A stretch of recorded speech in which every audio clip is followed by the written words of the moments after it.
Muy bien, las imágenes lo dicen todo, porque el anuncio que hiciera esta semana el presidente de los Estados Unidos, Donald Trump, que incluyó el reconocimiento de Jerusalén como capital de Israel y ordenó el traslado de la embajada americana de Tel Aviv a Tierra Santa, ha generado sus primeras consecuencias. Las estás viendo en la pantalla claramente. Vos sabés que el grupo terrorista Hamas llamó a una tercera intifada. Miles de palestinos respondieron a esta llamada en un viernes de ira. Se han lanzado 3 cohetes desde la franja de Gaza. 2 fueron interceptados por Cúpula de Hierro, así se llama el escudo antimisiles israelí. Lo cierto es que ayer también hubo serios incidentes, tanto en la franja de Gaza como en Cisjordania, y se repitieron hoy, después del mediodía.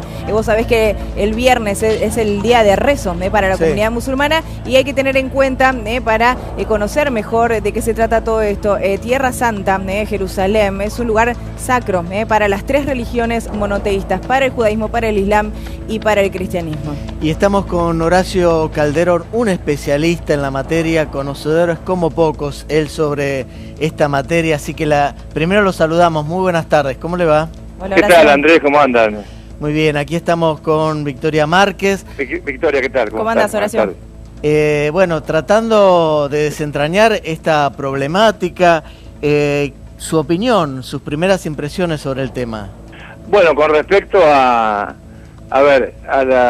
anuncio de Donald Trump de instalar la embajada de los Estados Unidos en la ciudad de Jerusalén, viola resoluciones de las Naciones Unidas y otro tipo de acuerdos preexistentes, ¿no? Debe aclararse que esto no es nuevo, ¿no?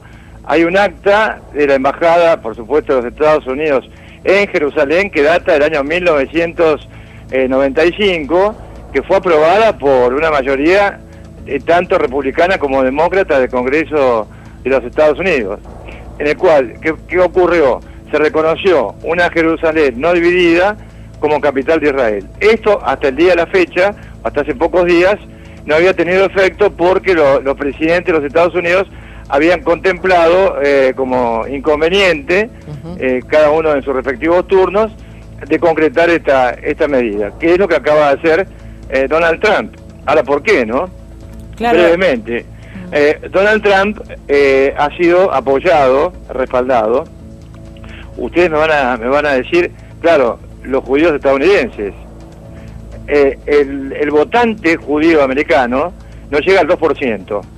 Es decir, quienes han estado detrás de este tipo de medida, que lo han respaldado a Donald Trump en esta decisión, es el electorado evangélico de los Estados Unidos, que son el 25% de los votantes, para que ustedes tengan una idea. Ahora, Horacio, uno no termina de entender, o sea, más allá de que vos estés explicando la razón de fondo, sí, bueno, sí. ¿Cuál sería la razón de fondo? ¿Por qué Donald Trump agitó el avispero? Porque... Bueno, una de las razones es, sí, él está cumpliendo una promesa electoral, sí, en realidad a la gran masa de votantes que él tuvo, que es el cinturón evangélico, para llamarlo de alguna manera, de Estados Unidos. Claro, o sea, acá primero que todo hay una causa o una razón de política doméstica. Claro. Luego, sí, hay una razón de cambios geopolíticos globales por parte de la agenda de los Estados Unidos, que lamentablemente creo se encaminan a una nueva guerra en Medio Oriente y en la región del Levante, Sí.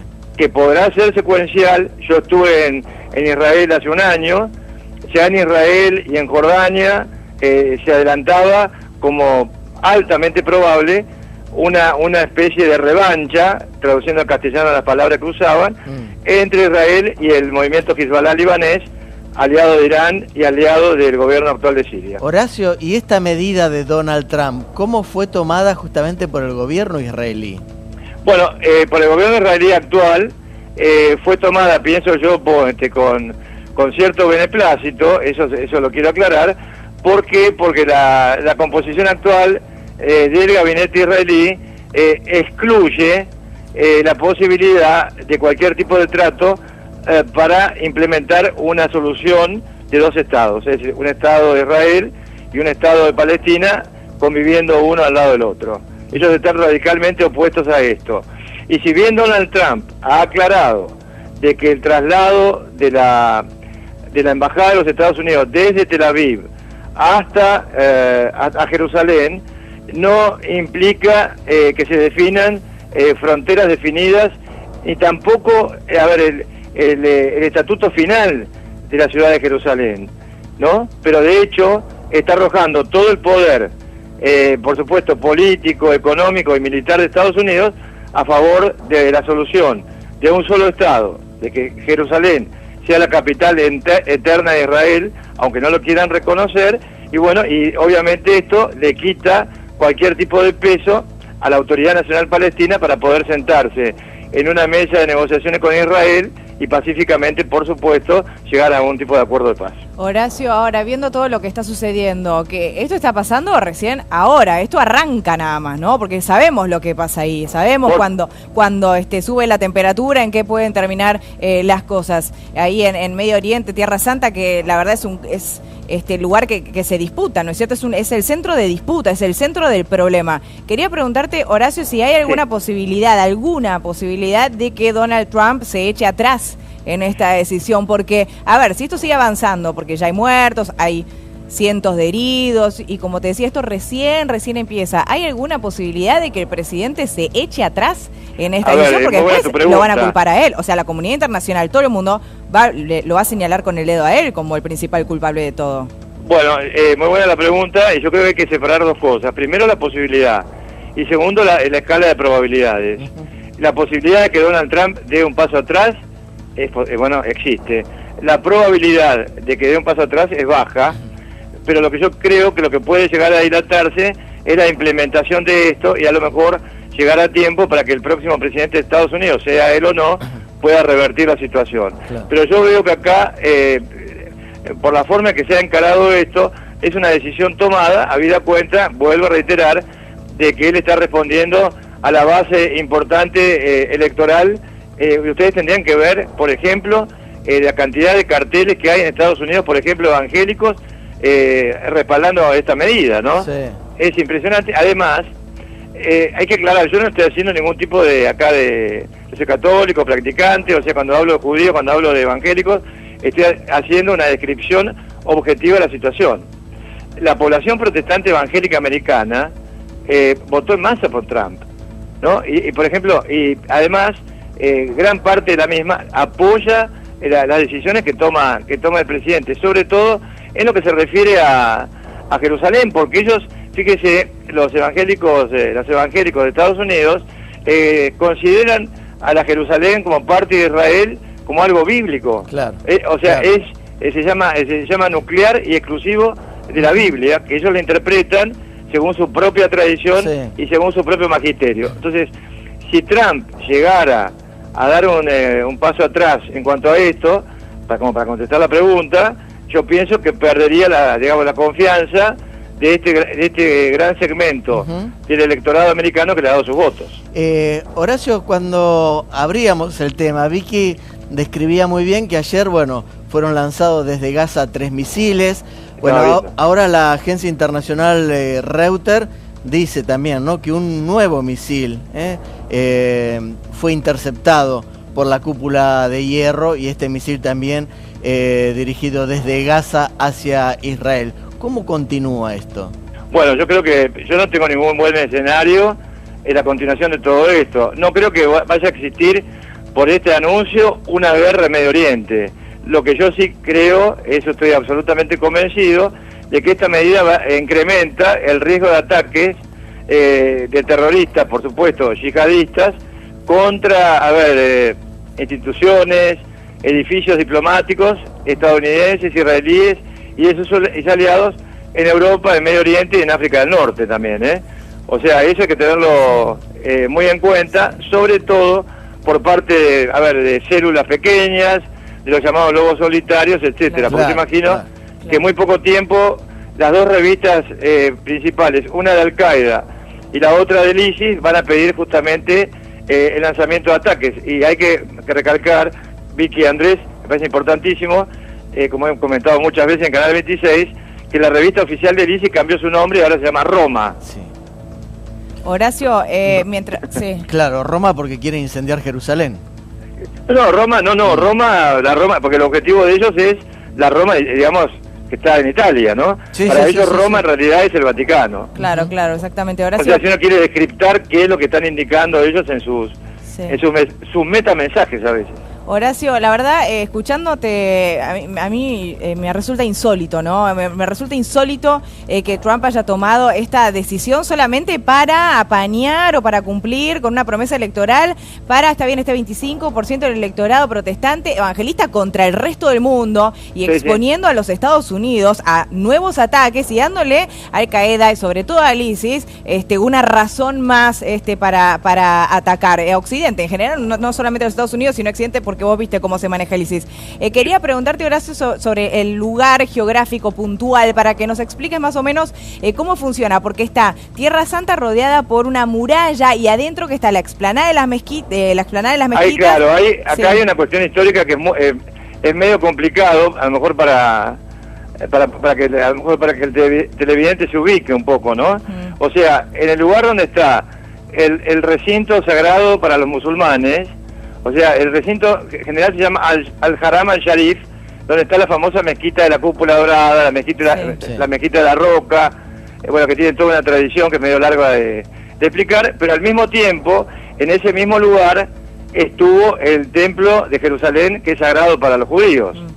Dentro lo que es el recinto, por ejemplo, donde está la mezquita, que es la tercera en importancia dentro del Islam, luego de la Meca y de Medina, en Arabia Saudita. Entonces, ¿qué sucede?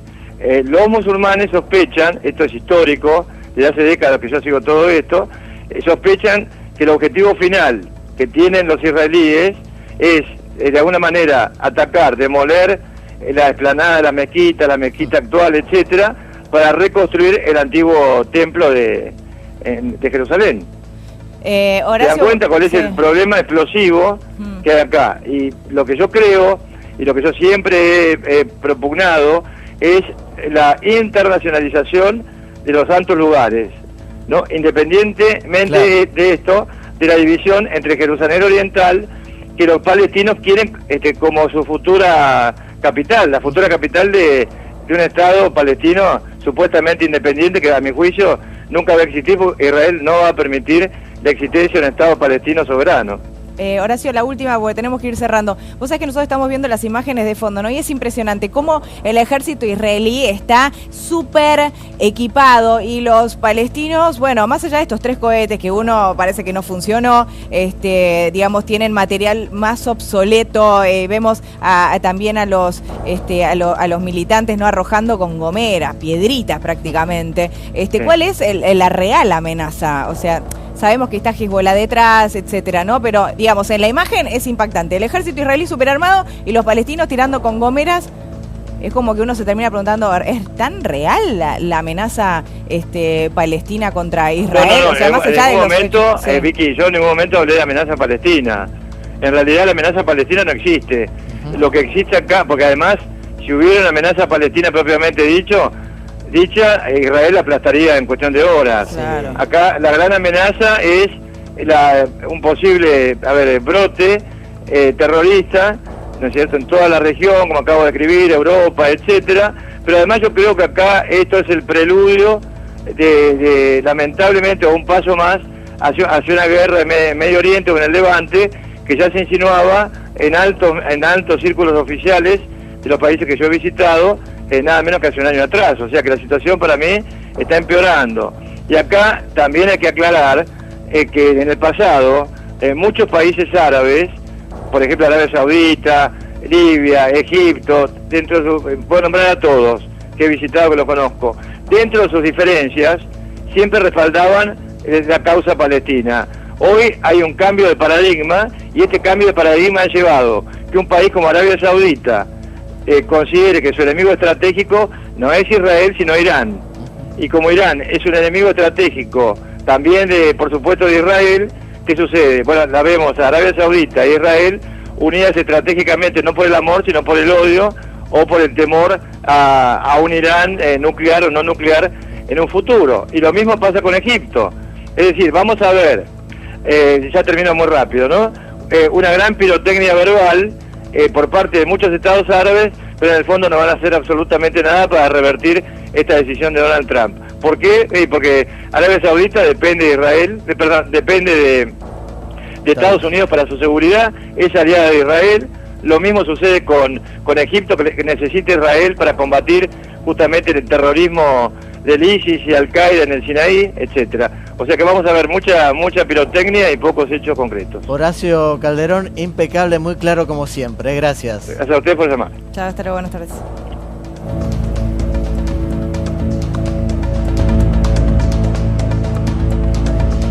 Vemos la